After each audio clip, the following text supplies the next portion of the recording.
These are solutions to Melham's Math 225, exam number 3.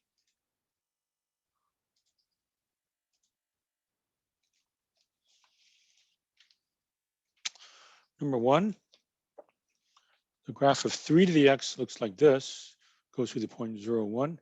Negative 3 to the x would just reflect across the x-axis and looks like this, goes through 0, negative 1.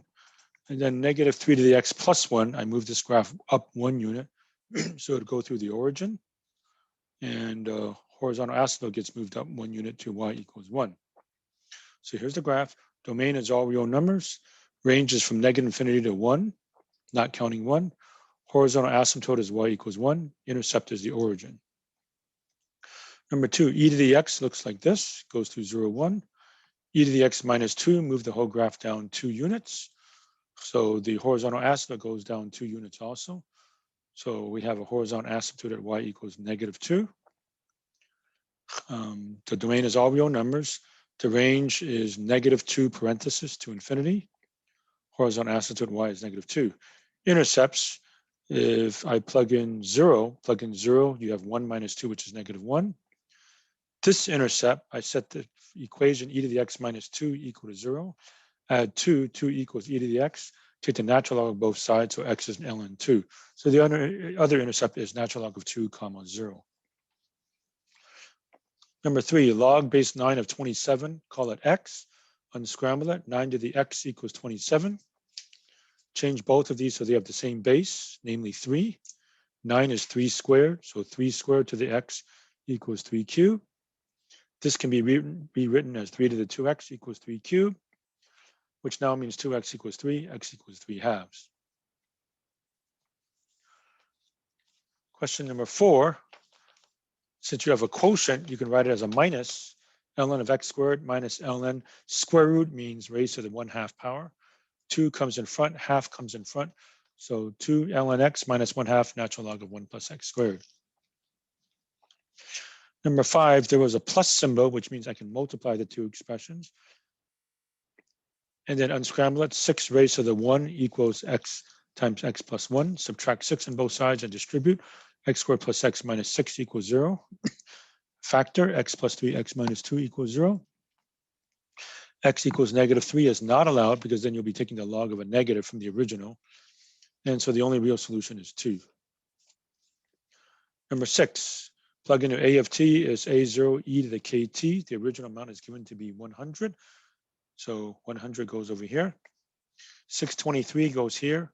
5 goes here. Divide by 100. 6.23 equals e to the 5k. Natural log of both sides. These cancel out. 5k equals ln 6.23. Divide both sides by 5.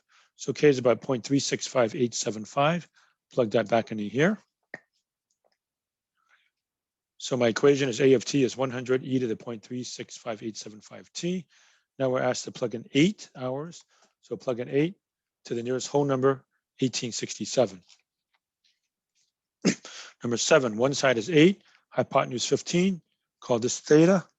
A little bit of a squared plus b squared equals c squared. X squared plus 8 squared equals 15 squared. 8 squared is 64. 15 squared is 225. Subtract 64, you get 161. So x is radical 161. So this is radical 161.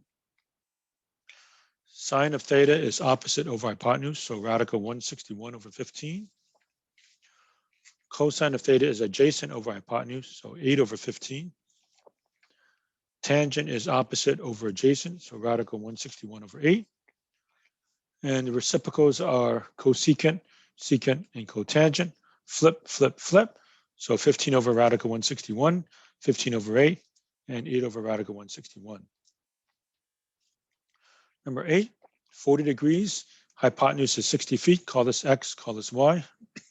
Sine of 40 degrees is opposite over hypotenuse, x over 6. Multiply both sides by, it should be 60. Multiply both sides by 60. X is 60, sine of 40 degrees, 38.57. Messed up over here. Cosine of 40 degrees is adjacent over hypotenuse. That's y over 60. Multiply both sides by 60. Y is 60, cosine of 40 degrees, 45.96. Perimeter, just add them all up. So 60 plus 38.57 plus 45.96, 144.53. The question asked to round to the nearest whole number, so 145 feet. Number 9, cosine of negative 315 degrees, negative 315. If I go all the way around backwards, that's negative 360. I back up 45 degrees. So I land at the same spot as a 45-degree angle. And the numbers there are radical 2 over 2 for both x and y. Okay, number 10, sine of theta is 1/3. We're in quadrant 2. Sine squared of theta plus cosine squared theta equals 1. Plug in 1/3 over here. 1/3 squared plus cosine squared theta equals 1. 1/3 squared is 1/9. Subtract 1/9, it gives me 8/9. Cosine of theta is negative the square root of 8/9. It's negative because I'm in quadrant 2. Cosine is negative in quadrant 2. Square root of 9 is 3. Square root of 8 is 4 times 2. So negative 2 radical 2 over 3. Sine of theta is 1/3. Cosine theta is negative 2 radical 2 over 3. Tangent is sine over cosine. Knock off the 3's. Negative 1 over 2 radical 2. Reciprocal of sine is cosecant. Reciprocal of cosine is secant. Reciprocal of tangent is cotangent. Flip 3. Flip negative 3 over 2 radical 2. Flip 2 radical 2. So this is the solution key to exam 3 from Milham's Math 225.